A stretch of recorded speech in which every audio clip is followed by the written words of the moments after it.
welcome to this week's Construction Bulletin on Africa, brought to you by Construction Review, Africa's leading construction journal. In this week's news, Ethiopia unveils plans for the new hydropower project, Namibia's first Green Star rated building in the offing, Tanga Cement starts construction of $165 million clean, Malawi's $350 million energy infrastructure rehab plan advances, and East Africa turns to China for $13.4 billion standard gauge railway line funding. Welcome, I'm Yvonne Andiva. We begin this week's news in Ethiopia, where Ethiopia has unveiled plans to invest in a new hydropower project in a bid to become an electricity powerhouse in the wider East African region. The country has contracted Italian engineering company ELC to undertake pre-feasibility and feasibility studies for the termed hydropower project. The project, the latest in a stream of mega hydropower projects that the country is implementing, will have a capacity of 1,060 megawatts. The planned termed hydropower project will be built in the Baro Akobo River between the towns of Bonga and Gambela, some 766 kilometers west of the capital Addis Ababa. ELC will partner with state-owned Waterworks Design and Supervision Enterprise WWDSE to undertake the studies for the project. We head over to Namibia, where Namibia is to have its first independently certified Green Star building in the capital in Windhoek, with the construction of the first National Bank Namibia's new head office. Namibia does not have a Green Building Council, and the bank worked with the South African and Australian Council to develop a rating system in terms of reference that apply to Namibian conditions. The new head office will have a 4 stars rating. The bank has had a history of pioneering sustainability within the built environment, adapting best practice design for iconic building in Fairlands, South Africa, even before the Green Star system had been established. Situated in the capital's central business district, the building will have 6 floors, including the ground level and 6 basement levels, with 658 parking bays. At almost 4,600 meters square, it can house 1,100 people. And over to Tanzania.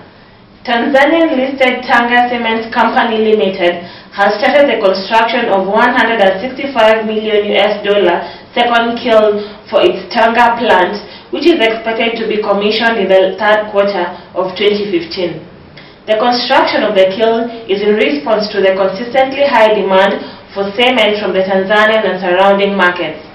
Until now, Tanga Cement has had to import clinker to meet this demand, and the new kiln will enable the company to produce enough clinker to meet all its requirements and reduce imports significantly.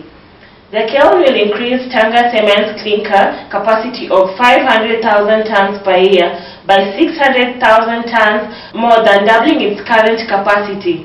Meanwhile, Tanga Cement increased its cement production from capacity of 750,000 tons to more than 1.2 million tons a year by commissioning a second cement mill 2 years ago. With the construction of the new kiln, Afrisam, which has a 62.5% shareholding in Tanga Cement, is hoping to increase its overall presence in Africa. And over to Malawi.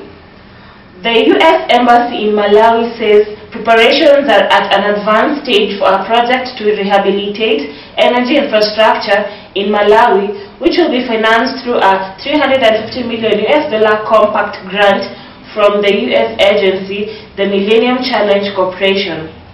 The U.S. Embassy Acting Public Affairs Officer Heather Dresser reports that the Malawian government and the Millennium Challenge Account Malawi office are currently in the final stages of preparations for the official launch of the project, which will improve a number of areas in Malawi's energy sector. The NCC, which suspended the grant for Malawi under the country's past administration, owing to its failure to adhere to good governance principles and respect for the rule of law, reinstated the compacted grant for Malawi last year after being satisfied with the reforms undertaken by the current administration of President Joyce Banda. And over to East Africa.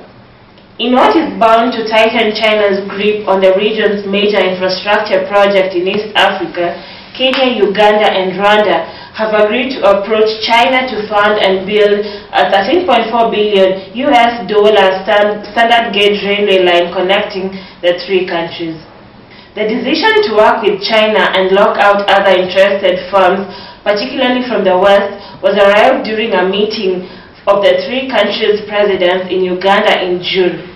During the meeting, the three presidents committed to investing in critical infrastructure to enhance trade in the region and deepen integration, within the railway being listed as a priority project.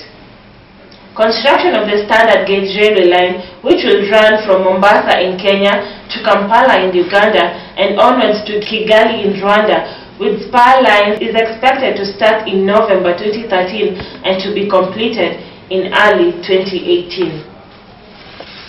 Thank you for choosing to watch Construction Review News. For more news, the digital version of our print edition, a directory, and much more on the construction industry in Africa, please visit www.constructionreviewonline.com. Until next week, I'm Yvonne Andiva.